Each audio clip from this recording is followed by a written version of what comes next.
За сайн байцгаана уу. Подкастын маань ээлж дугаар эхлэхэд бэлэн болсон байна. За өнөөдрийн зочноор маань манай Чингэлтэй дүргийн иргэдийн урлагийн төлөөлөгч Ардчсан залуучдын холбооны тэргүүн 9 төмөртөө ярилцахаар өрсөн байна. За өсөд энэ өдрийн мэндийг хүргэе. За баярлалаа. Батчадаас энэ өдрийн мэнд хүргэе. За баярлалаа. Энэ подкастыг сонсож байгаа нийт одоо сонсогч залуучуудаа саяхан шинэ он гарсан. Харин шинэ оны мэндийг бас хүргэе. Шинэ оны анхны дугаар шүү дээ. Шинэ оны анхны дугаарт бас урьж оролцсноос та баярлалаа. Тэгээд он гарахад л хүмүүс одоо энэ оныхоо ажлыг төлөвлөж, бүтээж, бодож, төлөвлөж одоо зохион байгуулж байдаг багт. Миний хувьд бас энэ 2026 оны анхны бас нэвтрүүлэг болж байна. За бас урьж оролцсон. Миний бас анхны дугаар болж байна. Тэгээд ямар ч байсан миний подкастын нэг жижигэн зарчмыг бас хэлчихье л бодод байна. Яг нэг тийм хоёулаа нэг тийм аймаар албаны эсвэл нэг тийм байдмал байхгүй айл болох чөлөөтэй энэ үзэл бодлол хуваалцъя гэдэг зорилготой нэгт. Хоёрт болохоор юу гэхээр ер нь бол бас улс төр тодорхой хэмжээний тий ингээд чиглэл гаргаад бас ингээд оролцоо үзүүлээд ингээд явж байгаа залуучуудаас ингээд үзэж байгаа хүмүүстэй тий таниулах ер нь тийм л жижигхэн зорилгыг бас давхар агуул явж байгаа хэрэг. Тэгэхээр нөгөө подкастын эхний яриа нь яаж эхэлдэг вэ гэхээр 9 төмөр гэдэг хуу хүнээс эхэлдэг гэдэг юм. 9 төмөр гэдэг хүн одоо нутаг ус ярьж болж юм. За одоо тэгээд боловсрал те ямар сургууль яаж төгсөв гэдэг ч юм уу. Иймэрхүү байдлаас ойлоо яриагаа эхлүүлвэл. За тэгээд хувь хүн талаасаа бол Завхай аймгийн харьяат. За Завхай аймгийн Готхон тэнгэр хайрхна. Шүтэж өссөн. За Улаанбаатар хотод одоо 2000 оны ихэнх үеэр орж ирсэн. Энд нэлээд орж ирсэн ба шүү дээ. 57 дугаар сургуулийг гэрхээ боловсролын одоо сургуулаад үргэсэн. За тэгээд манай ээж ч багш мэргэжилтэй хүн л дээ. Одоо бид насаараа гэж ярьдаг шүү дээ. Ер нь насаараа бага ангийн багш хийсэн багш мэргэжилтэй. Сая бас 2 жилийн өмнө идэвхтэй гарсан ээж маань. За тэгээд би ч нөгөө бидний үе чинь нэг ойлгомжтой байлаа шүү дээ. Ер нь аав нэрийн өгнө. Ээж мэргэжлийн сонгоно. За эхнэрний юм нөхөр гэр бүл бол шийднэ гэдэг шиг. Тэгээд ээж маань одоо миний мэргэжлийн одоо багш хүний хүүхд багш байх хэрэгтэй байд. Би ч багш мэргэжилтэй. Монгол Улсын боловсролын сургуулийг 2007-аас 11 онд физик математикийн багш мэргэжлэр төгссөн. Физик юм шүү дээ. Тийм одоо ер нь одоо үе удмаар гэх юм тийм. Боловсролын салбарт бас ажиллаж байгаа багш хүний хүүхдтэй байгаа. За айлаас одоо маах чинь дөрүүлээ хамгийн том 3 охин дүүтэй. За ингээд айлыг бас өргөдөл голоод одоо дүүнэрээ бас өдөртөн чиглүүлээд явж байгаа. За тэгээ багш мэргэжлэр төгсөөд 11 онд их сургуулаа төгсөөд за тэгээ 10 их сургуулаа төгсөөд ер нь юунд орсон доо. Энэ улс төр гэх юм уу, нам гэх юм уу тийм ээ одоо залуучуудын байгууллагаас бас гаргаа эхлээд явсан. За дунд нь одоо олон улсын Улаанбаатар их сургуулийн одоо хуулийн чиглэлээр бас магистрийн давхар магистр зэрэгэд ишлэл. Хуулиар юм тий. Тий хуулиар ингээд бас хууль юм байна. Ингээд боловсролын төвчний хувьд одоо юм байна. За тэгээд ер нь одоо ч эхнэр 2 хүүхдийн анги амьдардаг. За энэ онд бас манай гэр бүл бас шинэ хүн. За бүл юмсан. За баяр хүргэе. Баярлалаа. Бэлтэж байгаа. За ер нь одоо 3 дахь хүүхдүүд хийж авах гэж байгаа ингээд. За тийм манай гэр бүлийн хүн бас нэг хүүхдийн байгууллагад ажилладаг. Би бас нэг хүүхдийн байгууллагад ажиллаж байгаа. Тэр үед 2015 6 оны үед танилцаад ингээд. За. Ингээд явж байгаа юм байна. За. За ямар ч хэлсэн тооч ингээд өөрийгөө бас танилцуулсанд баярлалаа. Одоо харин хоёулаа чи ингээд Ардчсан нам гэж явж байгаа залуучууд ч тий.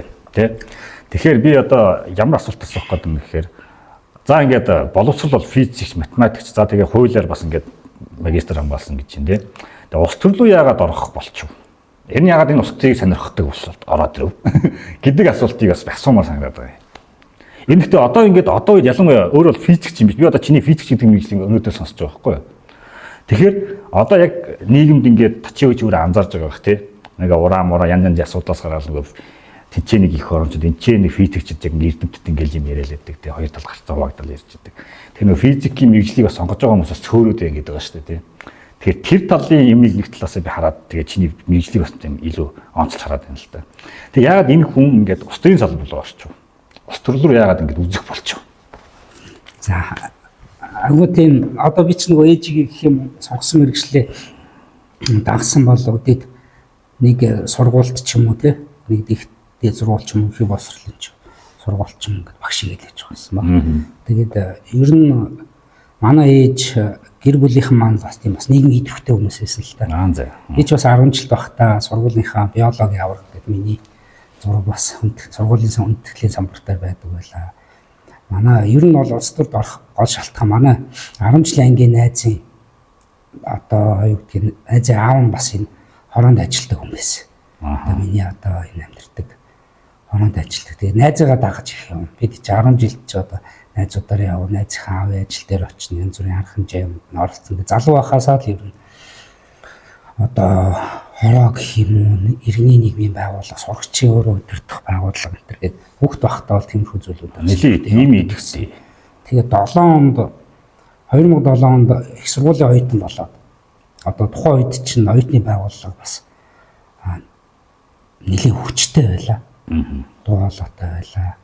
Бас нэлээд нийгэм харагддаг байлаа. Тэгээд 7 онд их сургуулийн оюутан болоод тухайн үед оюутны зөвлөл гээд байдаг. Монгол Улсын боловсролын их сургууль чинь 12 салбар сургуультай нэг сургууль нь физик технологи сургууль нэг сургууль байхгүй төгсөж ирсэн. Тэгээд анх оюутан болоод орсон оюутны зөвлөлийн ахрагч нар гээл мах ч одоо орон нутгийн оюутанд туслах байдаг шүү дээ багш мэрэгчлээ. Тухайн үед бол тийм байсан. Одоо бас харьцангуй бас баланс нь бас тэнцвэртэй болж байгаа хаа гэж бодож байна. Тэгээд оюутны зөвлөлийн ахрагч нарыг хараад ямар гоё сургуулийн оюутны төлөө сурам, боловсрон, амьдрал тэрнийхээ хажуугаар бас дээрээс нь нэмээд оюутнуудынхаа эрх ашигын төлөө ажилладаг явдаг одоо ийм зөвлөлийн оюутны байгууллага. Тэгээ би ч 2007 онд оюутны байгууллагад ороод оюутны зөвлөлтөд ороод тэгээд 2008 онд физик технологийн сургуулийн оюутны зөвлөлийн дарга болоод. За ер нь тэгэл энэ юу гэдгийг нийгмийн төлөө, бусдынхаа төлөө ажиллах нийгмийн идэвхтэй орж ирсэн. Тэгээд мобис ч одоо 12,000 оюутантай бас ер нь улсын ихний 3-4 том сургууль нэг шүү дээ. Тэгээд тухайн үед ч одоо оюутны байгууллага жил болгон эрдэм шилжлэгээний баг хурлын спорт тэмцээн гээд надад одоо хүртэл байдгийн. Нэг оюутны шар виза карт гэдэг шүү дээ. Автобусаар явдаг тийм. Одоо би ч мэдээд байна. Жил бол сар болгоно нөгөө наалт. Тийм.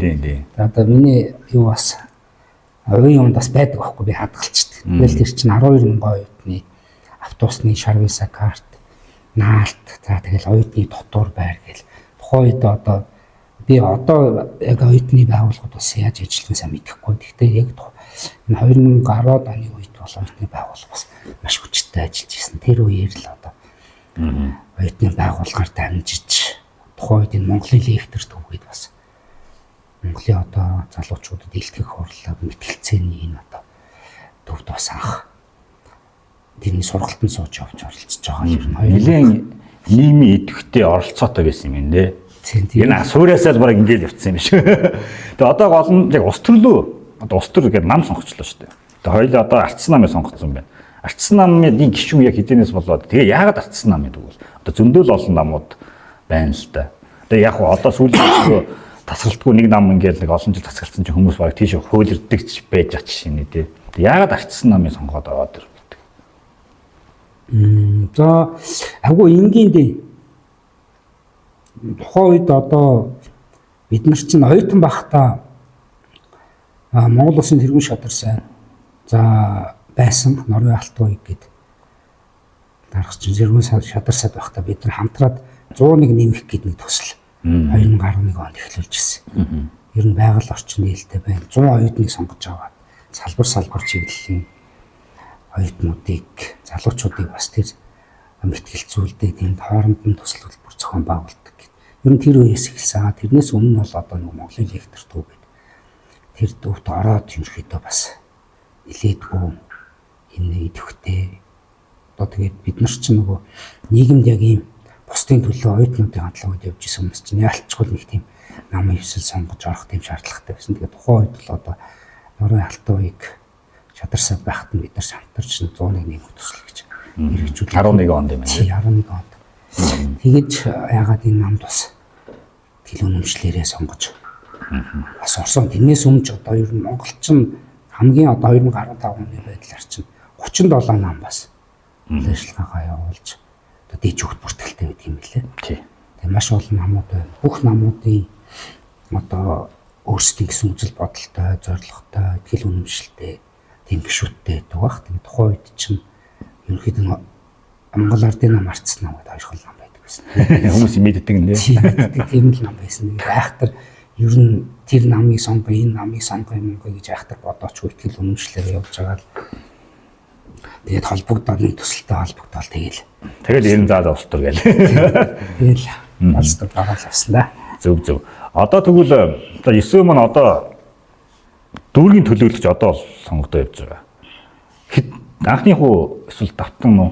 Ер нь 2000 миний замналт одоо замналж гэх юм уу юу гэх ингээд 2011 оноос хойш нийтвхтэй намын үйл ажиллагаанд оролцоо. Тэрнээс өмнө ч бас тийм нийслэлийн арт оюутны холбоо энэ гэж байгуулж байгаас бидэд бас явж ирсэн. Оюутны холбооч 17 онд байгуулж тэрнээс өмнө бас бидэд нэг зохион байгуулцаа тэгээд явж ирсэн. За тэгээд дээрэс нь 16 онд би анхны сонгуулийн үйл ажиллагаанд оролцож байсан юм байна.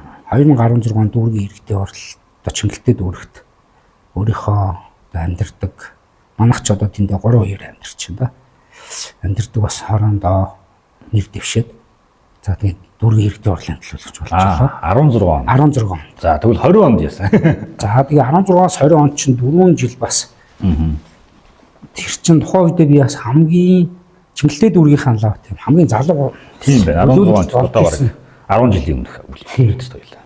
Тэр чинь дөнгөж нэг 24 тавтай бас дүүргийнхаа хамгийн залуу төлөөлөгч болоод 4 жил ажиллаад явжлаа. За тэгээд 20 онд дахиж нэр дэвшсэн. Тэгээд ер нь хувь хүний миний бодол шүү. Сонгуул нэр дэвших энэ ялагдах гэдэг юм уу? Нэр дэвших мөрийн хөтөлбөр одоо дамжуулж иргэдэд аль мөрийн хөтөлбөрний илүү үр дүнтэй ирээдэд хүртээмжтэй байна гэдгийг сонгосон баг. Тэгээд 20 онд ч би 83 хүнээр ялагдсан. Цагш төөх биш тий. Тэгээд ер нь бол 83 хүнээр ялагдаад за тэгээд 20-с 24 онд чинь завийнхаа бизнесийг хийлээ. Тэр үед чинь нөгөө магистрийн зэргийг ахиуллаа. За тэгээд хүн чинь бас өөрийгөө бас нийлээд дотгошоо гэж харддаг юм байна. Хувь хүнийхээ төвшөнд агуу олон зүйлийг сурч мэдээд ингээд 4 жил тавсарсан. Тэгээд дэрийг бол би хувь хүнийхээ талаас харахаар бас зөв юм шиг санагддаг. Үнт ч тийм хэсэг нэг пауслах тий. Тийм бид нар чинь нэг ингэж ярьдаг штэ. Ялсан хүн ялагдлын готом шиг зовлон гэдэггүй.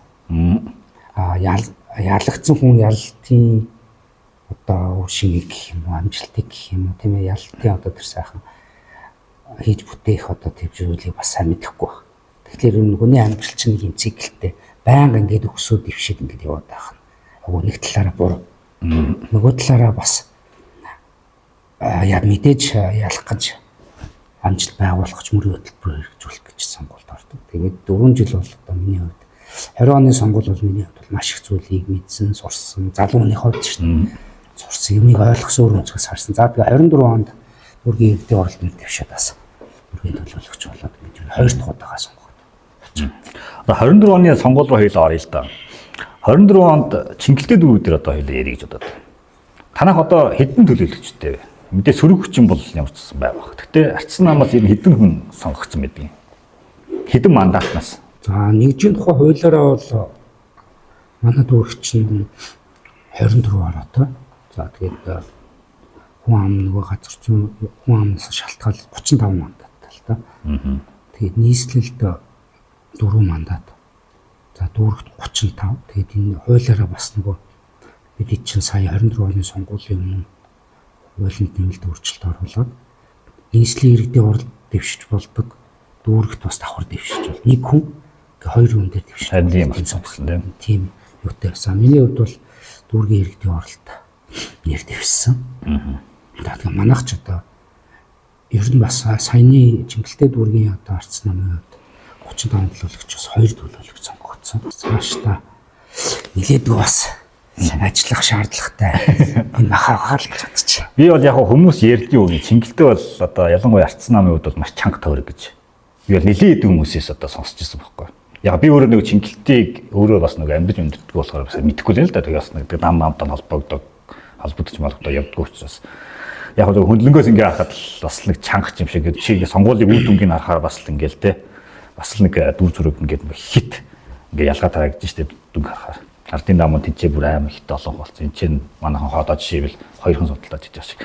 Тэгэхээр нөгөө Ардсан нам ингээд цаашдаа Чингэлтэй дүүрэг дээр энэ тийм стратеги төлөвлөгөө ер нь боловсруулж гинөө. Ер нь гэхдээ яг энэ стратеги төлөвлөгөө гэхээс илүүтэй Чингэлтэй дүүргийн Ардсан нам өнөөдөр ямар бодлого чиглэл барьж явж гин вэ? Цаашдаа ингээд дахиад ингээд байгаад байх юм уу? Зөө одоо тэгэл мэдээч улс төрийн намуудын гол зорилго бол одоо тэр сонгуульд ялдаг агуулах шүү. Тийм шүү дээ. Ер нь бол яг гол зорилго нь тэр шүү дээ. Тэгэхээр нөгөө тэр зорилгоо таад маань барьж гинүү гэдэг асуулт гэсэн байгаа байхгүй. Яг би бусад хүмүүсийн өмнөөс одоо барьж байгаа байхгүй байгаа гэж хэлж бол мэдэхгүй.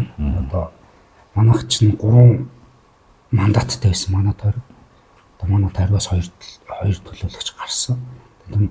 Би одоо бусад тойргийн хонор дэвшигчдийг одоо яаж ажилласан. Тийм дээ. Энэ бол би 9 төмөр гэдэг хүний хуу хүний байр суурийг сонссон. Нарийн сайн одоо мэдэхгүй ямар ч байсан бид нар чинь өглөө 7-д босоод автобусны буудлын дээр зогсон нэрийн хуудасаа дараа нь сурчлагынхаа материал энтриг өгнө гэдэл одоо бүхэл юм горийнхаа давуу тэгэл явсан баг. Манайхан гэсэн бас бүгдээрээ л дөрвөн чиглэл ажилласан баг. Тэгээд мэдээж гоо сонгуул одоо ялахад гэх юм маш олон хүчин зүйлүүд нөлөөлдөг баг. Тэний тийм агуул юм огтлцол байдаг бахаа л гэж бодож байна. Тэгээд Чингэлтэй дүүргийн Ардсан намын хувьд бол одоо мэдээж энэ Чингэлтэй дүүргч гэлтгөө одоо маш олон нийслэлийн хэмжээнд нийслэлийн 9 дүүргээс ч Сүхбаатар дүүргээс бусд нь бол одоо орнуудаа ялагдсан шүү дээ. Тэгэхээр энэ дан ганц Чингэлтэй дүүрэг гэлтгүүгээр энэ нийслэлийн хэмжээнд энэ бусад дүүргүүд арай нэг бодлого, шийдвэр, зохион байгуулалт юм аа бас өөр төвшөнд гаргаж, харж, ярилцаж одоо таны хэлгээр стратеги гэх юм уу, бодлогоо зөв тодорхойлж мэдээж одоо бүхэн л мэдчихэж байгаа сонгуулийг хэдөө эрцтэйгээр яаж явсан бэлээ. Ямар насны хүмүүс сонгуул санал өгвөл ялах юм бэлээ. Тийм ээ. Тэгээд энэ олон зүйлүүдийг бас мэдээж хөө одоо зэгцэлж, бодож, тунгааж, төлөвлөж дүүрэг нийслэл энэ төв намын төвшөнд ч гэсэн бас нэлээд бодлого боловсруулж оролцох шаардлагатай. Харин би одоо яг тэрийг яриад байгаа юм. Би яагаад саяны асуултыг асууж байгаа гэхээр ингээд сонгуул болдог. Чи сая бас ярианад дурдж чинь тий. Ингээл ямар хүмүүс их хэвсэн санал өгдөг яадаг гэдэг гээд. Тэгэхээр энийг ингээд хоёлаа өнөөдөр зөвхөн хоёлаа ч өнөөдөр яриад байгаа юм биш үхгүй. Энийг жил болгон ярьд. Жил болгоны уушаа тухайн сонгуул болгоны өмнө ярьдаг тэгээ дараа нь ярьдаг байхгүй манайхан ялагдлынхаа дараа дахиад ярьдаг. Одоо баг энийг дахиад ярьсаар байгаа 28 онд золох үед гэдэг нэг бодлого байхгүй. Тэгэхээр нөгөө стратеги гэдэг нь нөгөө нэгэнд одоо нэг сонгуулийн систем нэг ийм байдалтай байгаа даа шүү дээ тий. Сая нийслэлийн сонгуул, дүүргүүдийн сонгуул ямар хөө процессын дээр боллоо гэдэг жишээлбэл ажлын өдрийг амралтын өдөр болгож товлох жишээ тий ингээд нэг янз янзын нөгөө их баригчид одоо өөртөө ашигтай хуулбаруудыг ялбал гаргаад байна шүү дээ тий. Тэрэн дээр нь тэгвэл сөрөг хүчин яаж сөрсөн тоглолт хийх юм бэ гэдэг нөгөө стратеги байх ёстой юм болов уу гэж би хараад байгаа байхгүй. Тэгээ тийм манайх өөртөө хийхгүй тэгээ хоорондоо нөгөө нэгдмэл байж чадахгүй ингээл хэсэг хуваагдал ингээд явцдаг болохоор тэр даяараа ингээл нөгөө иргэдэн ч нэг санал өгөх дургу болоод тий. Тэгэхээр нөгөө сөрөг хүчин ялангуяа иргэдээ жоохон ингээд сэхэрүүлэх, ойлгуулах, таниулах тэгээ сөрөг хүчний хийж нөгөө нөхдүүдтэй шахалт үзүүлэх ёстой юм болов уу гэж би бол яг хуу хүнийхөө тэгж боддгийн. Гэхдээ ус төр нь яаж явдгийг би бол нарийн юм мэдэхгүй байна. Тийм учраас саяны асуултыг зүгээр ингээд сонирхож асуусан шүү заа. Тэгэхээр одоо хоёлаа юу яа? Төлөөлөгчөөр 4 жил завсарлаад тэгээ 24 онд орж ирээд тэгээ ялт байгууллаа. За дүүргийн төлөөлөгч за мэдээж цөөх болоод одоо сөрөг хүчний байр сууриаар хандж байгаа бах тий. Тэгвэл одоо жил гаруй болчихлоо шүү дээ тий. Жил 2-3 сар болж байгаа шиг шүү дээ төлөөлөгч сонгогдоод. Энэ хугацаанд яг танаа дүүрэг дээр ирнэ ямар хөө процессыг өрнөж ийн одоо Ардсан нам сөрөг хүчний хувьас нөгөө нөхдүүдэд ингэ дүгнээд харуул. Мэдээж одоо олон болсон Монголд чинь олон хоо даана. Цөөнхөө хүндэтгэн. Тийм зарчмаар одоо бүх шатны сонгуул, бүх шатны төрийн байгууллагуудад нэгдээ орлох юм уу, сэх орлох юм уу зүйлүүд бас жоохон жил гарамгийн хугацаанд бас одоо сөрөг хүчин гэдэг бол ер нь бүх юмыг одоо болж байгаа зүйлүүд байна. болохгүй байгаа зүйлүүд ч юм. Одоо болж юм болохгүй нь хамаагүй бие сүрэг хүчин. Учирс бүгдийг шүүмжлэх ёстой. Болж байгаа юм ч хамаагүй болохгүй байна гэж итгүүлэх ёстой ч гэдэг юм уу. Болж байгаа юм болохгүй байгаа юм шиг ярих ёстой ч гэдэг юм ингээд. Одоо би одоо хувийнхаа хувьд бол тийм айхтар туушрлыг бас туушрахгүй байхыг хичээдэг. Мэдээж энэ чиглэлтэй дүүрэг хийж байгаа, бүтээн байгуулж байгаа ажлууд байна. Манай дүүрэг ч одоо энэ Улаанбаатар Монгол улсын хэмжээнд энэ нөгөө хамгийн том хөл бөмбөглөл бач хойно чиглэлтэй хайрхан дээр байгаа шүү дээ. Бас их цаа ажлууд байна. За ганц нэг болохгүй байгаа зүйлүүд байдаг. Тэдний шүүмжилдэг хуралцуулаан дээр хийлдэг. Тэгээд оролцоогоо бол маш сайн хангаж бүхэл төвшөнд одоо нэг талыг барьсан биш. Тэмээ зөөнхөө хүндэтгсэн одоо энэ шийдвэрүүдийг гаргах дээр хуралцуулаа. Одоо төсөв батлах нийгмийн эдийн засгийн асуудлууд шийдвэрлэх гэдэг бүх төвшөнд бол орж харилцаж одоо хоёр төлөөлөгч одоо гихийнхэн хувьд бол тэгж ажиллаж байгаа. За тэгээд жил гарангийн хугацаа бас нэлээдгүй тийм богино хугацаа бол биш. Ер нь одоо миний бидний гол зорилго чинь тухайн одоо бүстэй тухайн хороонд амьдарч байгаа ирээдийнхаа эрүүл аюулгүй орчинд амьдрах, сурч хөгжих, боловсрох. За тэгээд мэдээж таатай орчинд амьдрах. Энэ орчны дэд бүтцийн дүүргийн асуудал чинь бол ерөөхдөө нэг тийм улс нийслэлийг ботход харьцангуй тийм хорооны тийм за хог хаягдал, за орчны тогтчил, зам харахуу тэгэл төрийн анхан шатны үйлчлэг тиймэрхүү зүйлүүд бол байдаг. Тэгээд тойрог дээрээ бас одоо за манай нэг сургууль цэцэрлэг, зам за тэгээд манай хороос зохицлоор барилгатай болно. Тэгээд нэлээдгүй бас ажлуудыг ер нь одоо бид 2028 он гэхэд 9 төмөр гэдэг төлөвлөгч одоо ойрхтой зайг юу ивэ. За нөхөр нь чамайг манай орооны чиргэд сонгосон. Та 4 жилийн хугацаанд юу ий гэдгээр юм дүгнэ. Тэгэхээр одоо яг энэ тойрогтой ажиллах, тойрогдоо бас хөрөнгө мөнгө тавиулах энэ чиглэлээр бас нэлээдгүй анхаарал тавьж ажиллаж ер нь бол наагч бас иргэдээ сонсъё гэдээ уулзалт энэ төр хийдэг. Хорооныхоо эсгийн ахлагч нартай ажил хийж уулзалт юм. За бид нар чинь бас нөгөө хорооныхоо төрийн сургууль цэцэрлэг хороод энэ төр гээд аж ахуйн нэгжүүд энэ төр бас очиж тойрж уулзна. Ямар асуудал вэ? За одоо 154 дэх цэцэрлэг тэр ямар асуудал байна гэхэд дулааны сантехникийн одоо шинжилгээг хийх шаардлагатай байна. За тэрний зураг төсвийн суулганы жилдээ. За эх жилдээ тэр зураг төсвийн дагуу төсвийг батлуулна. За одоо тойрог дээр байгаа сургууль гэж ярихад жишээлбэл ингээл дээвэр засвар ингээл нилээдгүй бас ажлууд байна. Тэгээд ер нь дүүргийн иргэдийн хурлын төлөөлөгч гэдэг бол одоо улсын хурлын гишүүнийг гэх юм уу, нийслэлийн төлөөлөгч гэх юм уу ботход илүү яг иргэнтэйгээ одоо иргэд сонгогчтойгоо яг тулж очиж уулзаж явна. Одоо манай тойргийн гэх юм уу одоо миний сонгогч амьдэрдэг хэсэг маань ихэд нөгөө бас тийм өрснө ус их гардаг. Нөгөө бид нар халиад ашигна гэж ярьдаг.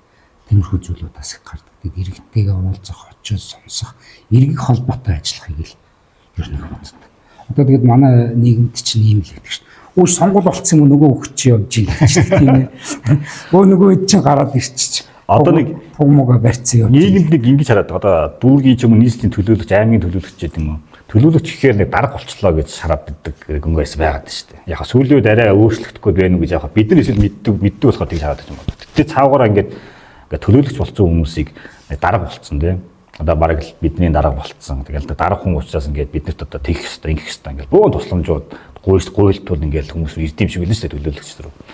Тэгэхээр төлөөлөгчийг яг хоо саяны яриан дээр бол яг цусхан дурдчихлаа л да. Тэгтээ би дахиад нэг асууж хаад яг төлөөлөгч гэдэг хүний яг үндсэн үүрэг нь яг юу вэ? Яагаад энэ төлөөлөгч гэдэг хүн сонгогдоод яг юу хийх ёстой? Нийгэмлэлтэй зүгээр бараг л одоогийн байгаа нийгэм гэх юм уу, одоогийн байгаа хүмүүс гэх юм уу, иргэд гэх юм уу. За бараг нэг тийм хошин онгой байдаг шүү дээ. Хорооноос палаж уг шинжилтээ болсон ч тийм. Хорооноос гэр өгөхгүй байна ч гэдэг. Тийм тэр чинь бодит гээ. Тэгээ хорооноос гэр цэвэрлж өгөхгүй юм шиг юу лээ нэг бодит кейс шүү дээ. Тэрэн дээр бас хошин шог шүү дээ. Шогдолт яваад байна. Илүү л нөгөө нэг манай нийгэм бас их юу их байна л да. Халамж. Тийм. Гарсан байв. одоо ингээд мэдээж энийг дагаад бас илүү сайн бүтээлч ажлууд мөрөглөж байгаа тийм мундаг гэр бүлүүд маш олон байгаа. Цааны хажуугаар сар гэдэг шиг бас тиймэрхүү хүмүүс мессер бас байдаг. Тэгээд яг энэ дээр юу гэж хэлэх гээд байна вэ гэхээр ирэх холбоотой хамгийн ойрол ажиллах хүнийг төлөөлөгч гэдэг юм л. Ер нь за гараад зүгээр жишээ аваад ярив. Дэнжи Монгод байдаг хүн гэрээсээ гараад ирлээ. Автобус нь явж гин үү? Бодомж нь огш ороотой байна уу? Гэрэлтэй байна уу? За үүний амьдрал баялаггүй камер байна уу? Хорон дээр очиж үйлчлэг нь байна. Өрхийн имлэгийн үйлчлэг нь хэр байна? За огш ороогоо ачиж гин үү? Хэсгийн ахлагч нь мэдээлэл өгч гин үү? Читгэм гэдэг юм анхан шатны үйлчлэгийг авах бодлого хүмүүст илүү ойр байж өөрөө одоо нэг жирийн иргэн бол юм байна тийм байна гэдгийг хэлээд яваад тахад хэцүү. Тэрийг одоо төлөөлөгчд яг энэ орчмын хүмүүст, яг энэ хорооны хүмүүст нэг номерт ямар асуудал байна? Асуудлыг тэрийг эрэмблэн за өмнөнийг шийдэх ямар боломж олцсон. Дүүрэг шийдэх ёстой юм. Эсвэл хороон тэр хүндэд шийдчих ёстой юм. За өрхийн имлэг ч юм уу шийдчих боломжтой байгаа юм. Энэний дүүргийн засгийн хөрөнгөөр шийдчих боломжтой байгаа юм. За эсвэл нийслэл шийдэх юм уу? Энэ бол одоо том шийдвэр гаргах төвшний төрийн дэд байгууллага их хурлын гишүүд нь шийдэх ажил юм. Ингээд энэ ялгаа заагийг гаргаж тухайн иргэн одоо амьдарч байгаа орчиндөө эрүүл аюулгүй орчинд амьдрахаас гадна хүүхэд нь гэр бүл нь ээж аав нь юм тийм ээ төрийн үйлчлэгийг авахд эрхий боловсрол болон сургуулийн өмнөх боловсрол өрхийн эрүүл мэндийн үйлчлэг авахд одоо юу хэцүү вэ? Шийсэн шинжилгээний аппарат мөрхийн имлэгтэр байдаггүй. Заавал тэр хотын төв рүү явах шаардлагатай байдаг юм. Ингээд иргэдийн яг анхан шатанд болгомж байгаа асуудлыг одоо шийдвэрлэх шат шатанд нь хүргэж манай хорооны ийм хүмүүс ийм үйлчлэг хэрэгтэй байна. Энийг гаргалгааг нь нийслэлийн төлөөлөгч бата та инэ нэг нийслэл шийдмээр. Энийг бид нар дүүрэг дотроо шийдчих. Дүүргийн асуудал. За таны ярьж байгаа одоо энэ тэтгэврт тэтгэмж гэх юм уу энэ халамжийн асуудал бол одоо бидний дүүргийн эрх мэдлээс сэтэрсэн их хурлын төвшин байна. Тэрийг одоо холбогдох яам гэдэг юм уу? Гишүүд байдгийг ба тийм ээ. Энэ шатнд нь зүйлийг уламжилж одоо иргэдийн дуу хоолой бол сонсож явуул. Тэгээ хамгийн чухал зүйл нь ер нь иргэх холбоотой тогтмол ер нь очиж уулзаж харилцаж байгаа хэрэгтэй. Манайх ч одоо ингээд ер нь орон нутгаарч одоо бас нэлээдгүй ярьдаг шүү дээ. Хуваагдчихсан гэл. Одоо нэг гэрт байгаа ихнэр нөхөр хоёр нөхөр нэг намын ихнэр болвар гэр бүл дотроо тэгдэг гэл ярьдаг. Ер нь бол ингээд нийгэмд миний нэг юм зарчим байгаа. Та ард түмний итгэлийг аваад сонгохдоо төлөөлөгчөөр сонгогдсон бол бүх хүнтэй бүх шатнд хийж ажиллаа л хийх хэрэгтэй. Ер нь улс төрчлөлийн энэ бол 38 дахь асуудал байхгүй. Ер нь тэр сонгуулийнхаа жилдээ сонгуулийнхаа юм тэр намын эвслэн бодлогоо босруулаад хийгээд явдаг юм байгаа гэж бодож байна. Одоо чингэлтэй дүүрэг за 20 он дүмж гарч штэ.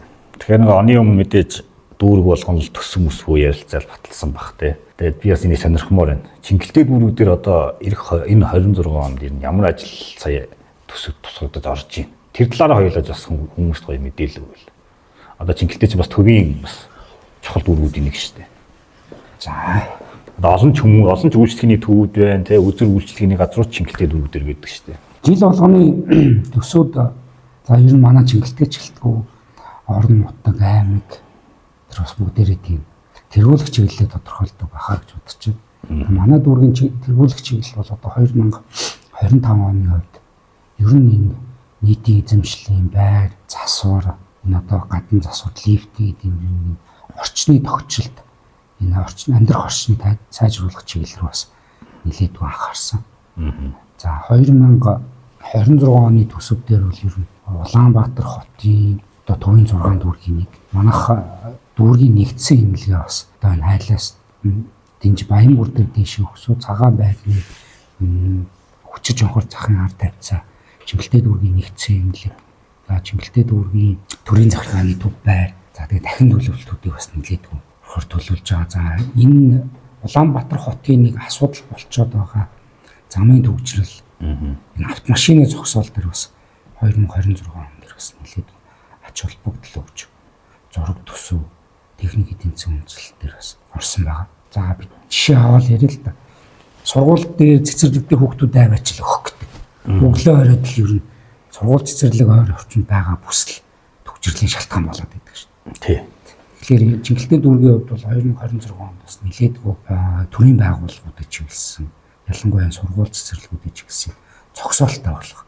За мөн дээрээс нь давхар зогсоол энэ төрийн байгууллагуудын үйлчлэгээтэй холбоотой нийтийн дисциплин зам талбайг чөлөөлөх хэмжээгээр бас нэлээдгүй ажиллаж. Одоо нэг төвийн 6 дүүрэг чинь дотроо нөгөө нийслэл татвар төвлөрүүлдэг, нийслэлээс татаас авдаг гэд бас ангилдаг байхгүй юу? Одоо захын дүүргүүд энэ чинь төсөв бүрдүүлэх юм байхгүй. Аж ахуйн нэгжүүд багтаал гэсэн үг л дээ. Маа дүүрэгч бас дүүрэг төсөв төвлөрүүлдэг.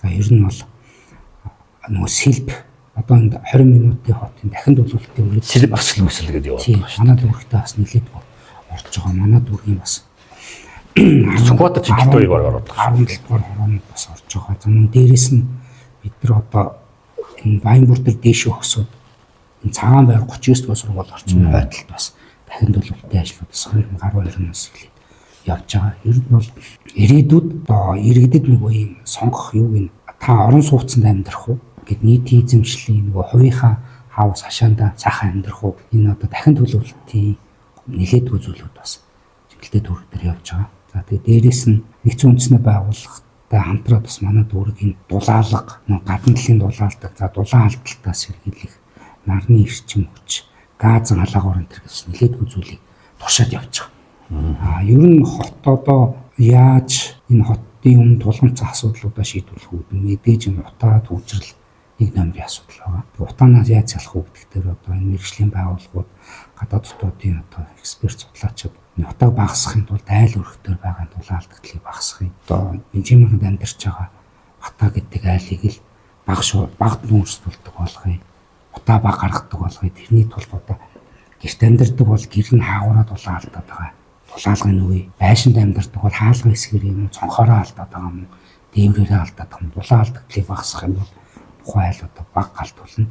Утаа баг гарна. Эсвэл бүр халаалтын одоо инженерчлэлийн аргаар тийм ээ газар халаадаг бай бүр огт нүүрсдүүлэхгүй байлгая. Эрчим манагчууд эрчим хүчний хоёр өршөөс хамааралтай шүү. Энэ эрчим хүчийг ядаж энэ байгалийнхаа нарны эрчим хүчээр ангаа гэдэлсэн. Энэ зүрийн зүйлүүдс хийгээл үзээлээ. Тэгэхээр сая хоёлаа 90-аас ярьлаа. За яг Чингэлтэй дүүрэг дээр бол маш олон ажлууд мэдээж төлөвлөлтөд явж байгаа бах. Явж л байгаа юм байна гэж би ойлголоо. Одоо тэгтээ хоёулаа жоохон асуудал руу ормоор байна. Мэдээж гоё сайхан зүйлүүд мэдээж үг юм байгаа. За сая өөрөө ч хэллээ ингээд сөрөг хүчин гэхээ заавал ингээд сөрөөл бүх юмыг зүвчээс буруучвал сөрөөл явдаг биш. Мэдээж зөв юмын дэмжинд буруу юм шүүмжлэн. За энэ бол мэдээж байх ёстой үзэгдэл. Би ч гэсэн яг тэр барьцмыг энэ барилталтай хүмүүс юмс нэг. Тэгэхээр одоо ингээд би бас хувь иргэн чи ч бас өөрөө хувь иргэн шүү дээ тийм. Тэгээ хоёулаа тэр талаас харж ярмаар байна. Тэгэхээр өнөөдөр Улаанбаатарын хувьд дээр бол маш олон асуудал байгаад байна. Жишээлбэл хоёулаа сая ярьлаа шүү дээ. Нүүрс баг төлөвлөдөг болгоё гэдэг байна шүү дээ. Тэгээ яг энэ бол маш тийм тухайн үеийн нөхцөл байдлыг аргацаас нь л асуудлууд байх гэж би хардаг. Үндсэн урт хугацааны шийдэл нь яг юу юм бэ? Одоо ингээд төр өөрөө нэг монопол болоод өөртөө төлш үйлдвэрлээд тэр нь одоо кокс яасан ч гэлээ. Тэгээд ингээд иргэдэд ингээд хүчээр төлөвлөж байгаа. Иргэдэд сонголт байхгүй.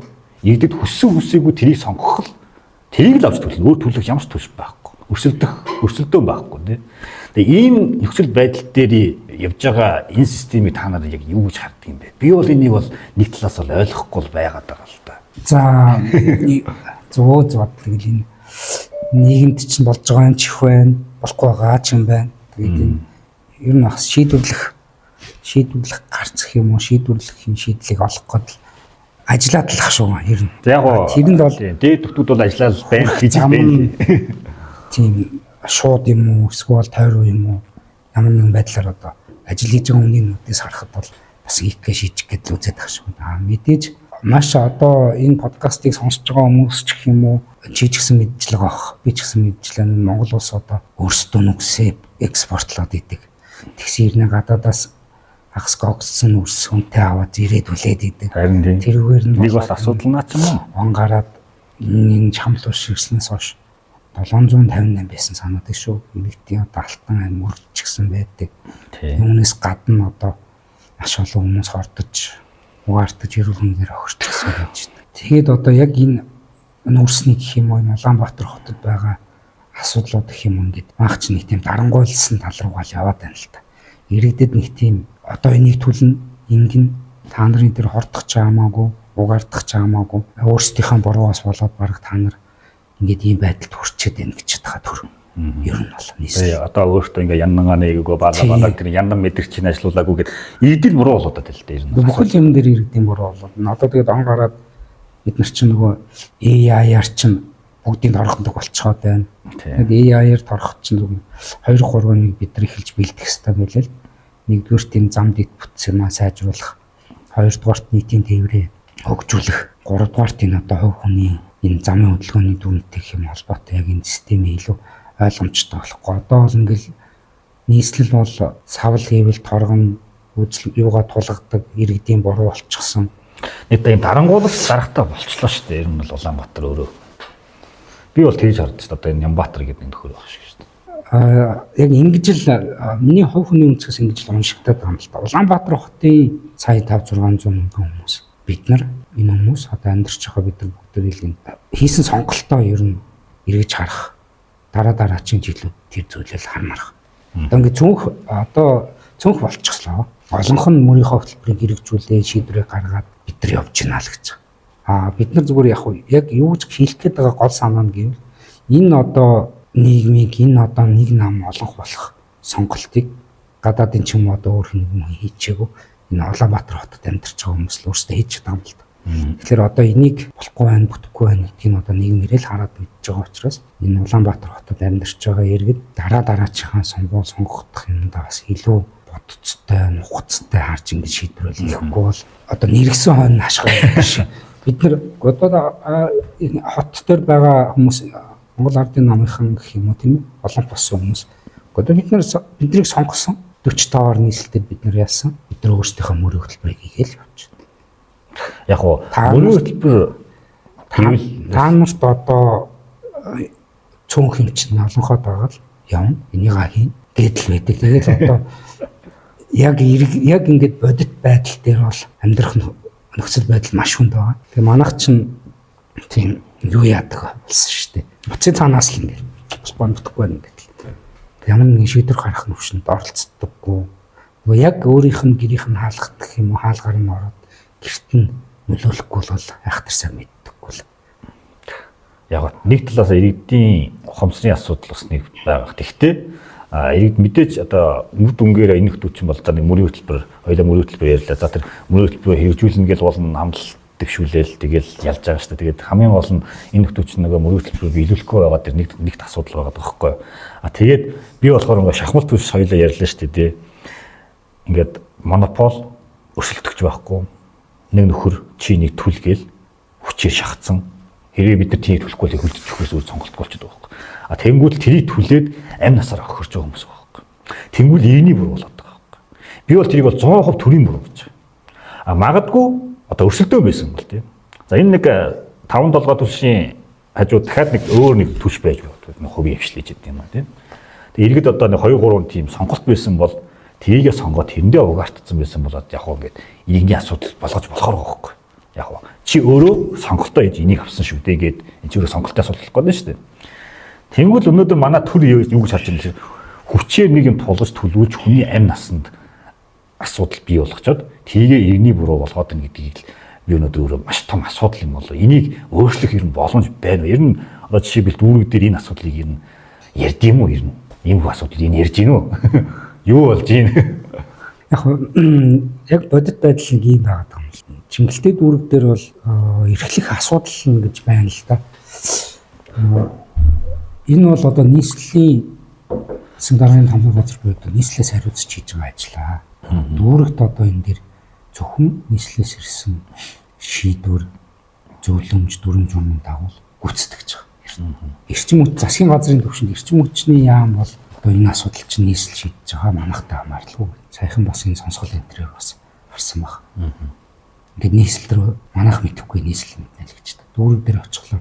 Одоо дээд чатны нийслэлээс гаргасан шийдвэр. Тэрний дагуу л одоо бүх юм ингэж явж байгаа. Бид нар одоо нийслэлд нөлөөлж чадахгүй. Нийслэлийн өөрсдөө шийдэж байгаа гэж явж байгаа. Тэр тамтлагаа төлшгээд компани тэр нийслэлээс явуулж байгаа л менежмент дээр л бид нар ийм төлж ингэж амьдарч байгаа байхгүй. Мэдээж одоо саяхан би бас өмнөх онтой харьцуулахад гэсэн баг. Та 28%-аар буурсан гэдэг. Тийм харсан. Тэгээд одоо буурсан гэлгүй дээ. Ингээд яг дараагийн тархинд бол бууцсан юм шиг л иргэдийн нүдэнд бол буугаагүй л байна. Буураагүй л байна. Ингээд нэг тийм сошиал гэх юм уу юм хар PR гэдэг юм хар гэх юм уу цагаан гэх юм. Дараагийн PR гэсэн үг шүү дээ. Монголд ер нь агуу тийм нээлт үнийн имийг хотлоо хааж болгож болдог. Пропагандаар явуулсан гэсэн үг л дээ. Худлаа имийг үнж болгож болдог. Тэгээ зохиомл юмнууд агуу хийдэг. Нэг юмыг нөгөөгөөр нь дарддаг гэл. PR-ийн шин чанартай байна. Угсаа мэдж байгаа. Тэгээд ер нь энэ бол цэвэр одоо нийслэлийн иргэдийн урлаас гаргаж байгаа, нийслэлээс гаргаж байгаа шиг. Тийм баг. Тэгвэл яг би сая яагаад энэ асуудлыг ирээд байна гэхээр би ялангуяа арчсан зөвхөн барууны үзэлтэй байна. Төр ер нь бол аль болох юм битээ оролцоо гэдэг л үдэл санааг барьж өгч байгаа улс төрийн хүчтэй. Тийм учраас би энэ нэг төр ингээд бүх юмыг үйлдвэрлээд ингээд тэгээд ямар ч тийм монопол байгаа байхгүй. Монопол болсон энэ юмны эсрэг манай ядаж арчсан намын залуучууд маань хүчтэйгэн шиг болж өгөх дураасаа л гэж би хүсэж байгаа юм. Тэгэхдээ одоо ингээд шууд хоёулаа ойлоод байгаа юм цааш. Тэгээ яг энэхий санааг яваа тиймэрхүү байдлаар энэхэд бол би тодорхойлж асуугаад байгаа шүү. Тэгэхээр одоо сүүлд нэг өчигдөрхөө нэг асуудал байна л шүү дээ. Танаад үүрэг дээр харснууд дээр бичлэгийг. Өө харлаг байх. Сошиал хайхтай хүн болгоо телевизэд хүн болгоо л харсан. Ковид үеэр тухайд ерөнхийдөө оюун эрдэнэ гэр нөхөр байсан. Тэгээд дижитал нэшн баг цахим Монгол боллоо гэж ковидын иргэдээ хорчоод өөртөө ингээд студент жилээ хааж лээ. Студент хаад тий. Хэдэн 20,000 хүн зуглуулаад тий. Бид нар цахим үндэстэн боллоо гэж баяр тэмдэглээл. Машинуудаа баг тэр халдварын бүссэн одоо тэр дотор халддгүй юм уу хаашийн тий. Тиймэрхүү байдал үүсгээл тэгэл бид нар ч одоо ястаа Монгол улс цахимжлаа ястаа алжийн талжийн гээл тий.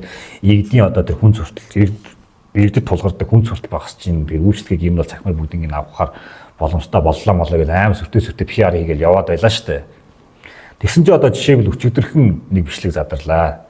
Хөгжлийн бишээртэй иргэн ингээд тоон гарын үсэг авах гэсэн заавал өөрийнх нь биеэрээ ирэх гэдэг тийм тухайн одоо албан агшталт хэлсэн юм шиг байгаа яг нарийн юмыг би ялж мэдэхгүй яг тухайн бичлэгээс харахад ийм хөө процесс өрнөж штэ. Тэгээ энэ тал дээр ингээд ийм процесс яг үнэхээр бодиттой байгаад байгаа юм уу? Төлөөлөгч явд иргэн төрөө ирийн гүүр болж байгаа хүний үдгийг асуугаад байна шүү дээ. Байна л та. Ер нь байгаа л. Монгол улсын цахимжсан. Ер нь болж байгаа л процесс. Тэгэхээр энэ дээр төрийн байгууллагыг буруудах нь өөрөөсөө л.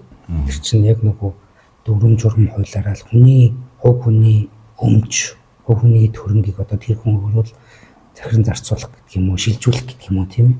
Тэр нь одоо хүний өмч хөрөнгөтэй учраас тэр хүн заавал өөрөө ирэх ёстой байдаг тийм байдаг юм шиг.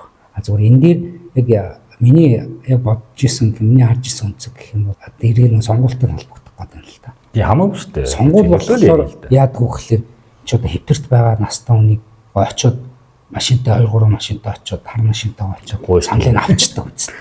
Тийм ээ саналыг авчдаг гэсэн биз дээ. Яг сонгуулийн 14 сонгуулиа л гэж чинь сонгуулийн 2 хоногийн өмнө л 1 хоногийн өмнө л авдаг шүү дээ. Тийм өмнө очиод машинтайгаа очиод улсын бүртгэлийн ажилтан цагдаа намуудын төлөөлөл тэгээ нөгөө 3 уншдаг юмтайгаа очиод шүү. 3 уншдаг юмтайгаа очиод сонгуулийн үеэр бол болоод нь шүү дээ. Тэр үйлчлэл одоо тэр хүний эрхийг хамгаалаад байгаад. А гэтэл энгийн жирийн үед одоо яагаад үнэхээр бас энэ нэг тийм зүрх шимшмээр гэх юм уу нэг тийм эмгэнэлтэй юм болчиход байна. Би бас одоо ёстой эмгэнэл واخгүй энэ бүр. Тэгээд сонгуул болохоор хэрвээ магадгүй сонгуул одоо болж исэн бол тэр хүнийг очиод авчиж байгаа шүү дээ. Юу н авчдаг. Тэгэхээр одоо бид нар яг яах ёстой вэ гэхээр одоо энэ дээр би нэг тийм тэр хүний буруу энэ хүний буруу тэр ийм гэж эхлээс илүүтэйгээр манайд одоо тийм сонгуул болохоор очиод ингээд авчиж болж байгаа юм чинь яг ийм хэрэгцээ шаардлагатай байгаа үнэхээр өвчнөд зовлонтой ийм хэрэгцээ шаардлага байгаа зорилттой бүлгийн хүмүүс төрийн үйлчлэгийг авахт нь очиод нэг юм өсөлт явуулаад тэр өөрийн гэрийнхэн дагуу очиод идэгч болчмаар л байна. Энэ бол зөвхөн нэг тийм хандлагын гэх юм уу хит олон олонх болцсон гэх юм уу, олон жил дараалан засаг барьсан гэх юм уу. Төрийн хүн суртал байгаа. Төрийн нэг юм үйлчлэгийг хүн сурталтай байгаад байгаа хэлбэр шүү дээ. Энийг тийм сайжруулах юм. Нэг талаасаа юу гэж хэлэх гээд байна вэ гэхээр тийм боломж болцоо потенциал байна. Байгаа сонгуулийн энэ төр санал авах юугаар харагдаж байна. Нөгөө талаасаа энийг өөрчлөх хийх тийм болсон хүчин, тийм шийдэл, тийм цайд дарганаар, тийм дэд сайдууд гэх юм уу. Тийм хүмүүс Монголын төрд одоор байхгүй байна л гэсэн. Хэдэн оноос хойш 16-аас 12-оос 16 оны 4 жилийн хугацаанд ардсан нам засагласан. Ер нь бол 92 оноос хойш 2 удаа л болсон шүү дээ. Тий. Бусд нь бүгд нь нэг нам л засаглаж байгаа. Энэ лардын нам бол бусад сонгуулиуд дээр бол ихэнх сонгуулиудад дандаа хит олон л болсон. Тэгэл болох болж. Манайс ч бол зүгээр л олон гэх юм уу. Тиймэрхүү процессууд явж ирсэн. Тэгээд яг өчтөрийн асуудал бол нэг иймэрхүү бас хүмүүст нэлээд тийм жоохон эмзэг туссан асуудал боллоо л доо тий. Тэгээд яг ингээд өөрсдөөс одоо тэр хүмүүс маань ингээд янз янз сайт утгач ярьслаг өгүүлэх шиг байна л дээ. Тэгээд яг явж ирсэн тэгээд шийдэгдэх юмнууд нь шийдэгдээд аль болох нэг Монгол улс маань жинхнээсээ цахим үндэстэн болоосоо л гэж 90 үедээ тийм ээ. Жинхнээсээ. Энийг одоо энэ болсон асуудал гэх юм. Энэ түүнтэй холбоотой маш олон ийм цахим болгочих төрлийн үйлчилгээнүүд бол байгаа шүү дээ. Тэгэхээр энэ зүгээр нэг тийм тохиолдлоор гэх юм уу очиж үйлчлээ. Энээс одоо саяны энэ иргэнээс гадна хэдэн зуун хүн, хэдэн мянган хүн гэх юм очиж төр үйлчлэгийг авсан гэсэн бид нар мэдэхгүй байхгүй. Ер нь энэ л болсон ба. Тийм энэ болсон л. Тэгэхээр одоо манайх чинь нэг сэдвээр дарддаг. Одоо энийг ингэ шийдвэрлсэн болоод би нэг юм шийдвэрлэлчлээ том ажил хийжлээ.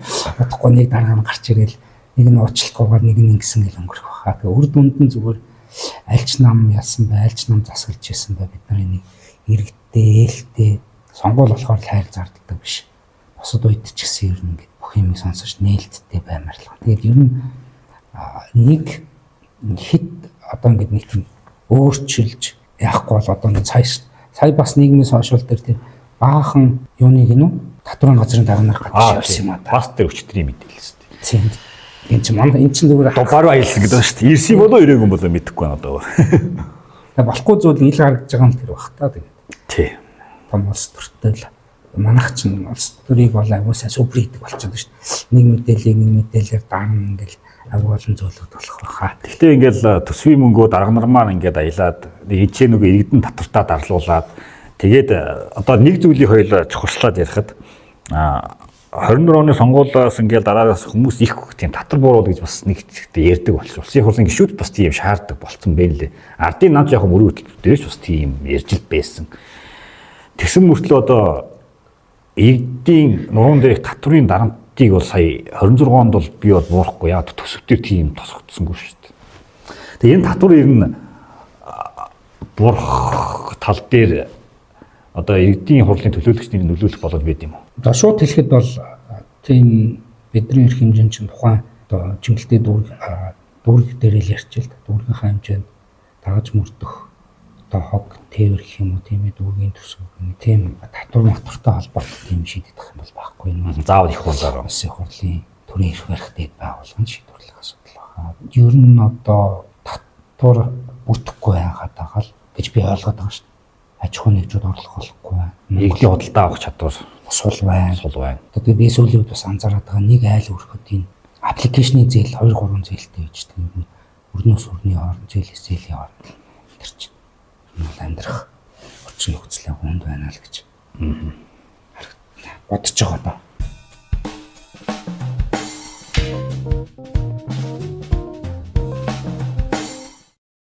За ингээд 9-ийнхээ бас нэлийн санаа оноог яг тухайн дүүрэгтэй ууж нэлээ ойлоо зөндөө зүйлийг ярьлаа. Тэгээ хүмүүс бас үзэж байгаа хүмүүс бас энэхийн мэдээллийг авч чадсан болов уу би бодож байна. Тэгээ хоёулаа одоо жоохон нэг залуу хүн байна те. Бас нэг нийгэм нэг Монгол гэдэг нэг улсын иргэн гэдэг талаас бас жоохон цар хүрээгээ томуулсан яриа руу орё гэж би бодоод байна. Тэгэхээр нөгөө улс төрийн одоо нам гэж байна те. Сүүлийн үед бас залуучууд улс төрийг бас нэг тийм сонирхоо боллоо гэдэг юм уур амьсгал байна. Мөн одоо эсвэл нөгөө залуучууд улс төрөөс өөртөө жоохон ингээд татгалзаад байгаа учраас нөгөө нэг одоо бидний ярьдаг шиг нэг хунтааш нар ингээд нөгөө дарга нарын хүүхдүүд дарга болдог тий. Дарганы хүүхдүүд улс төр рүү орж ингээд тийм албан тушаалууд руу очдог. Тэгэл дарганы хүүхдүүд иргэдийг ингээд захирах тэр уур амьсгал руу явж ингээд төрийн албаар төрний алба боллоо гэж хэсэг ярьсан шүү дээ. Тэгээ энэ талаар ингээд яриануд яваад байна. Тэгэхээр 9 төмөр гэдэг хувь хүний би байр суурийг энэ тал дээр сонсомоор байгаа байхгүй. Улс төрийн нам гэж яг юу вэ? Залуучууд улс төрд яагаад ингээд цаашаа болоод байна? Ер нь энийг юу гэж харж байна? Энэ яаж төгөлтэй залуучуудын улс төрийн оролцоог нэмэгдүүлэх үү гэдэг ч юм уу. Энэ тал дээр 9-ийн би байр суурийг бас сонсомоор байна. Нэг ийм уг одоо намайг хоёртон багтах юм. Улс төр чамаар чи улс төрийг сонирхгүй бол оролдохгүй бол улс төр чамааг оролдоно сонирхно гэдэг л байсан. Одоо хүртэл бас явж байсан бас. Явж байна шүү. Тэгээд яг улс төрж орох маш олон хүмүүс улс төрийн нам хэм үү зүйлийг сонгоод явж байгаа нь дийлэнх нь одоо миний хувьд өөрийн амьдарч байгаа орчин нийгмийн Монгол улсаа хөгжүүлэх, Монгол улсаа энэ гадаадын орнуудтай адилхан болох одоо Сингапур руугаа адил хөгжих гэх маах ч одоо нэг хэсэг бас ярьдаг. Энтэй адилхан амьдарч байгаа орчин нийгмийн өөрчлөлийн болтол би бол улс төр оролцоод явж байгаа. Тэгээд сүүлийн жилүүдэд ажиглагдахад ер нь энэ төрийн албад Монголд ажиллах, бизнес эрхлэхийн залуучууд тийм хүнд бол нэг газар очино, нэг юм хийн, эхлүүлэх гэтэл баахан зөвшөөрлөн гэдэг. Баахан төлбөр авдаг, баахан хүн зурдалтай очдог. Тэр газрууд яадаг вэ гэхээр дэж 10 хүрийн хаалга, намын татаас, түтээс, техник хүн чи манай намыг дэмжүүл ингэн би жам байхдаа ингэсэн тэгсэн чи одоо манай намыг улс төрийн юунаас тийм харах төрийн аль бизнес гэсэн тийм улс төрийн юунаас харах болчихлоо л доо. Тэгэхээр энийг бол нэгдүгürt өөрчлөх хэрэгтэй. Тэгээд өөрөө чинь одоо түрүүний хэлдэг юм улс төрийг энэ төрд ажиллах бизнес хийх гэх юм уу тийм гişхүүр шат болчиход байна юм. Тэгэл одоо энэ улс төрч чинь гэр бүлэрээ одоо сонгол болохоор л гарч ирдэг шүү дээ. Тэр гişүүдийн ургийн мод тэр хүний амаатан садан тэгсэн тэр хүн оймсондоо хэдэн сая төгрөгтэй байсан. Энэ тэгэл эргээл нөө татвар төлөгчтэй мөнгө түрүүн 5-2-ын бас ярьдаг юм. Татвар төлөгчтэй мөнгөөр гадаад дуугаалж байна. Ер нь зөвхөн бүх юмнуудыг ярихад ингээд Монголын улс төрчин гэх тийм жоо хит улс төрөөсөө намаас хамааралтай болчиход байна л да. Тэгэхээр энэ бизнесийн байгууллагч гэсэн хэлээд байна шүү дээ. Одоо сүүл дондоо нөгөө такси руу ч манайх орсон тийм. Такси үйлчлэл рүү одоо орох гол явж байна. Тэгээд ингээд төр ингээд оролт бүх хувийн хвшил бүх ингээд энэ зүйлүүд рүү ороод ах нь өөрөө буруу гэдгийг бол одоо төрчин за тэр такси гээд явцсан. Одоо бүр Ариана барина гэдэг байна шүү дээ. Төр барина гэдэг байна шүү дээ. Улаанбаатар Ариана гэсэн. Хувийн хвшил нь хөгжихгүй чинь нөгөө нэг талаасаа бүх юмыг төр мэд шийдээд байгаа нөгөө нэг улс төрчин шат гişгүүрээрээ ингээд бүх бизнес төрийн байгууллагууд руу орчод байгааг энийг илэрлэх юм. Одоо тэгээд улс төрийг сүүлийн жилүүдэд ажиглаад ахлаар гэр бүлэрээ хамаатан саднараа найз нөхдөөрөө хот ургаараа 2-3 хоёрыг баг ингээд Монголын төр нэмгэлэг чигээл ингээд сайд хийгээл гişүүн хийгээл газрын дарга хийгээл ингээд явж идэг. Тэгэл хүүхдүүд нь бас ажиллаад байдаг гişүүн болоод байдаг. Дүнд одоо байж л шүү дээ. Энээс энэ маань өөрөө залуучуудыг улс төрийг сонирхож байгаа энэ нийгэмд байгаа залуучуудыг улс төрч гэхлээр л энэ угаасаа л өөрчин энэ угаасаа л хамаатан садан гэсэн энэ угаасаа л ингэдэг тэгдэг гэдэг. Эсвэл нэг даргын зүг хөрсөн гэлээ. Тийм юм руу оруулцаад ах шиг байна. Тэгэхээр яг энэ чэнэс юу ч хэлэх гээд нөхлөд бид нар залуучуудынхаа дуу хоолойг сонсож тэднийг шийдвэр гаргах төвшөнд оролцуулж тэднийхээ үгийг сонсож яг ямар нийгэмд ямар нөхцөлд амьдрах ёстой байгаа гэдэгтээ нэг тийм оролцуулсан баймаар юм шиг байна. Нөгөө талаасаа бүх юм ил тод нээлттэй мэдээж болохгүй байгаа зүйлүүд байгаа, болж байгаа зүйлүүд бас байгаа. Болохгүй байгаа зүйлийг илүү багасгаж хувьж одоо энэ улс төрийн намын тухай хууль мөл гэж юмнууд бас байдаг. Тэр мэрийгээ илүү энэ ургийн мод талтаа гэр бүлэрээ энэ Монголын төр одоо өртөө биш гэж. Гэр бүл гэдэг мэдгүй зүйлээ өртөө юм шиг байдаг шүү дээ. Аль насандаа бид нар тийм үр тавьсан мэдхгүй. илүү байх шүү дээ. оролцоотой илүү сонссон залуучуудыгаа илүү их орондоо ажиллаж хөдөлмөрлөх энэ боломж олцоог нэхгүй бол агуу хэцүү. Одоо энэ нууггүй хэлэхэд л залуучууд нэг 10 залуу тутмын 4-5 шууд бараг л 50% нь төгсөөд гадагшаа явуулна гэж. Тийм шүү дээ. Одоо захын хүмүүс асуухад л гадагшаа явъя л гэдэг. 10 залуу 2 хүний нэг нь бол гадагшаа явна л гэж. Тэгээд энэ би саяхан бас нэг сонирхолтой юм харжлаа. Хилийн чандад байдаг монголчуудын холбоо гэдэг нэг дулч төрөл бас байгуулга байдаг юм байна. Тэдний тийм саяхан нэг хэвлэл яриа өгсөн мэл.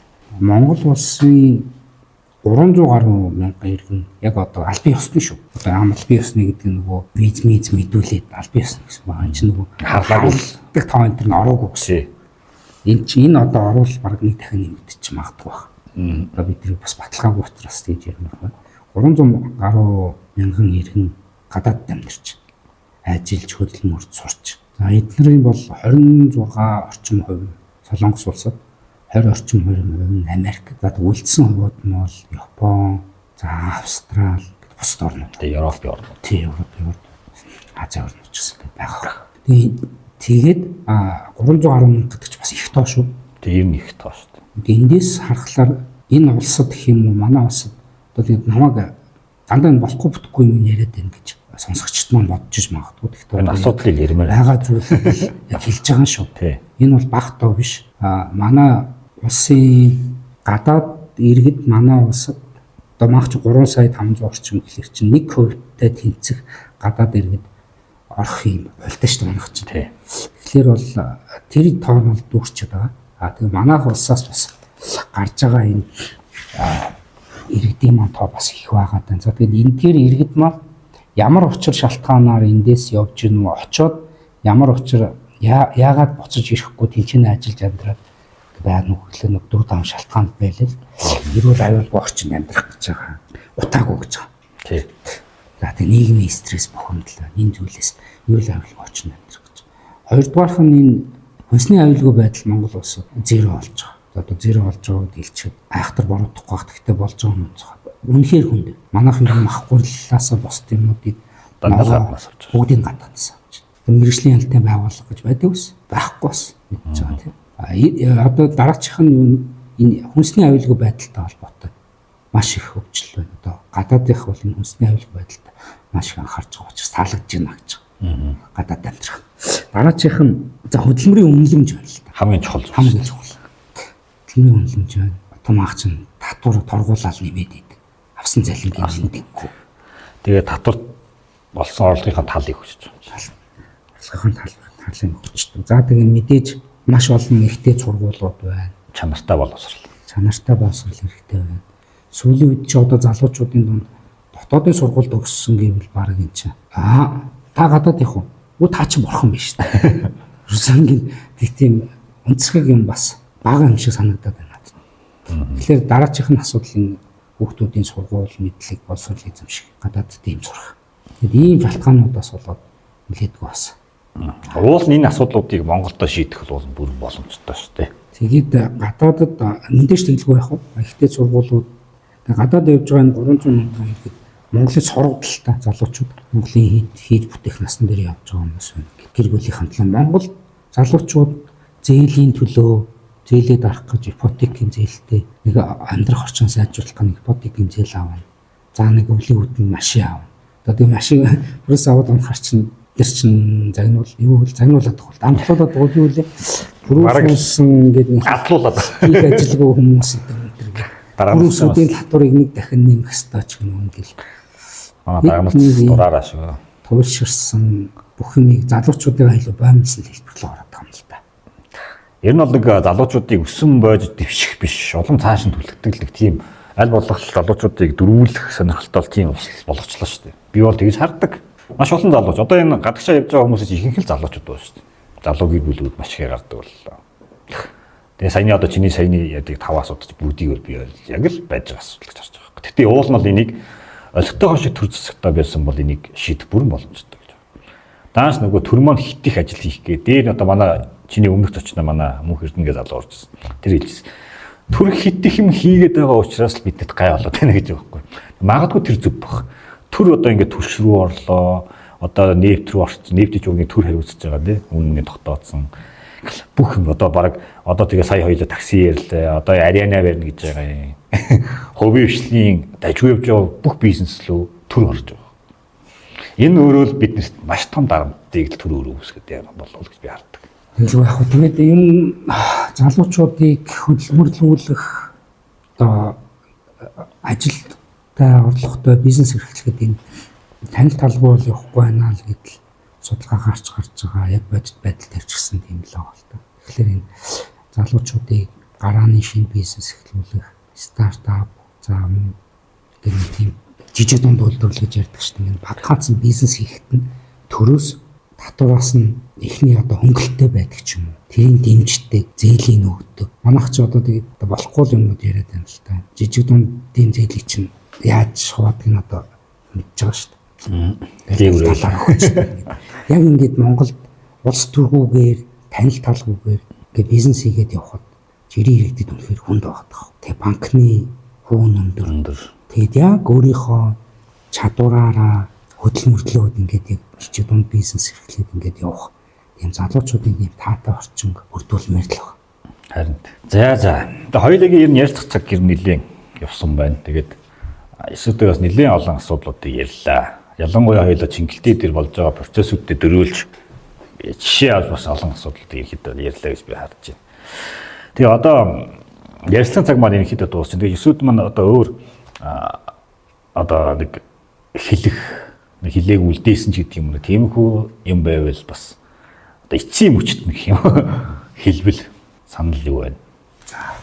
За тэгээ бас нэвтрүүлэг маань өндөрлөх гэж байгаа юм байна. Тэгээд сайхан ярилцдаг подкастт орж оруулсан ч одоо баярлалаа. Тэгээ маш олон асуудлууд л ярьлаа л да. Болж байгаа зүйлүүд бас байгаа. Тэгээд нийгэмд одоо намайг бас энэ сонсогчд, үзэгчд юм уу бодож магадгүй. Баахан шүүмжлээ чи өөрөө. Харин чи шүүмжлэхгүй байна. Би бүр шүүмжлэх сонсмоор байгаа. Чи одоо энийг бүрд дээр байгаа асуудлыг нэг шийдэх боломжтой чамайг сонгосон ч гэдэг юм ингээд маш олон ингээд бас шийдвэр гаргах төвчний шийдвэр гаргах гэх юм уу тийм ээ шийдвэрт одоо бодлого тодорхойлоход бас дуугаалга болох тийм ажил тэгж одоо сонгогдож ажиллаж байгаа гэж бодож чинь тэгээд ер нь төгсгөлд нь хэлэхэд энэ олон нийгэм болохгүй байгаа зүйлүүдийг ингээд ярьж ийж хүмүүс сонсч ийж энийг ингэж өөрчлөе гэдэг нийгэм шинжлэлийг одоо залуучууд л авчирна л та.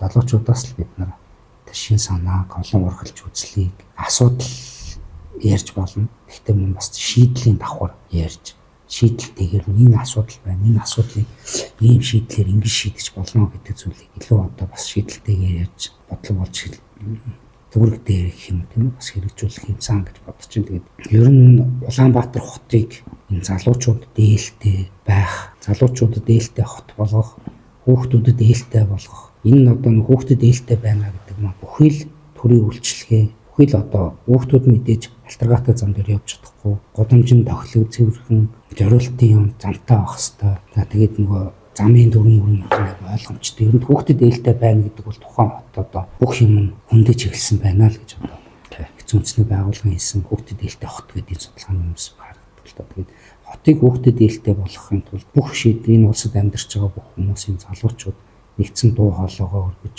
өөрсдөө оролцож манлайлж ажилламаар юм шиг байна. Оролцмоор юм шиг байна. Тэгээд альва улс орнуудын одоо хөгжсөн өөрчлөлтийг мэдээж оюутан залуучууд л учирсан байдаг шүү. Дэлхийн түүхүүдээс харахад тэгээд бид нар одоо харь орн руу 300 гараа явахаас илүүтэйгээр их орондоо байж энэ орондоо байгаа Монгол хэлнэгт одоо монголчуудаа бас илүү хөгжүүлж амьдарч байгаа хотоо сайхан амьдарч байгаа улсаа хөгжилтэй болгохын тулд нэрээ бас сайхан их орондоо ирж бас сайхан ажиллаж хамтдаа энийг өөрчлөмөр байна л гэж уриалсан. За уриалга бол маш сайхан уриалга байлаа.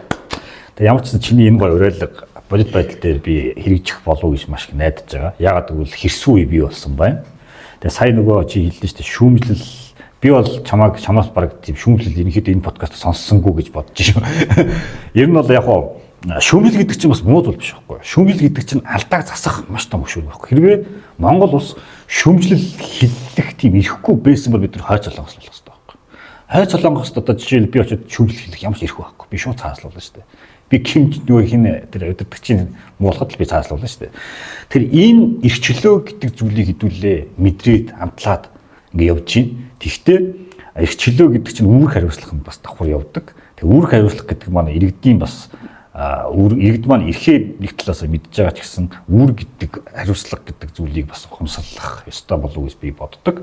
Тэг ямар ч гэсэн 9 төмөртөө маш их баярлалаа. Цаг зав гаргаж ирээд бас ингээ санал бодлоо хуваалцаа чөлөөтэй илэрхийлсэн маш их баярлалаа. Тэгээ цаашдынх нь бас олон ажлууд мэдээж чамд хүлээгдэж байгаа бах. Тэгээд эргэжтэйгээ саяны би 9-өөс 1 даваатал маш сайн олж харлаа. Тэрний үг гэхээр төлөөлөгч болоод хэдий яг зөвхөн хоёрхнаач гэсэн ямар ч гэсэн иргэдтэйгээ иргэдийн асуудлыг шийдэх гэж яваад байгаа чиний яриануудаас бид ингэж хараад байгаа байхгүй юу. Иргэдийн асуудлыг шийдэх гээд ийм асуудал байна. Заавал ингээд ан гэхээр нэг талдаа гарсан, ман гэхээр энэ талд нь гардаг биш. Ямар ч гэсэн болох зүйлийг болох талаас нь аль болох чадах чинээр хичээх гэдэг тэр үнцэг чиний ярианд надад тийм онцлог санагдлаа. Тэгээд найзынхаа ажилд нь амжилт хүсье. Энэ их чи бити алдаараа илүү. Гэхдээ би шүүмжлэл гэдэг зүйлээс бити яагаар гэж би хэлмээр байна. Ер нь бол нүхтүүдийн болохгүй байгаа юм зөрөгтэй шүүмжлэлээрээ хийж болох зүйлийг зөрөгтэй хон шиг дэмжиж хөдөлгөөд яваарай гэж би наастаа хүсмээр байна. За баярлалаа. Баярлалаа. Ажилд нь амжилт хүсье. За баярлалаа. За ингээ өнөөдрийн подкастын маань энэ хүү өндөрлж байна. Тэгээ өнөөдрийн дугаараар Шингэлтэй дүүргийн иргэдийн хурлын төлөөлөгч манай Ардсан залуучдын холбооны Шингэлтэй дүүргийн Ардсан залуучдын холбооны тэргүүн 9 дөрвөн байна оролцлоо. Тэгээ дараагийн дугаараараа удахгүй уулзцгаая. Баярлалаа. Баярлалаа. За баярлалаа.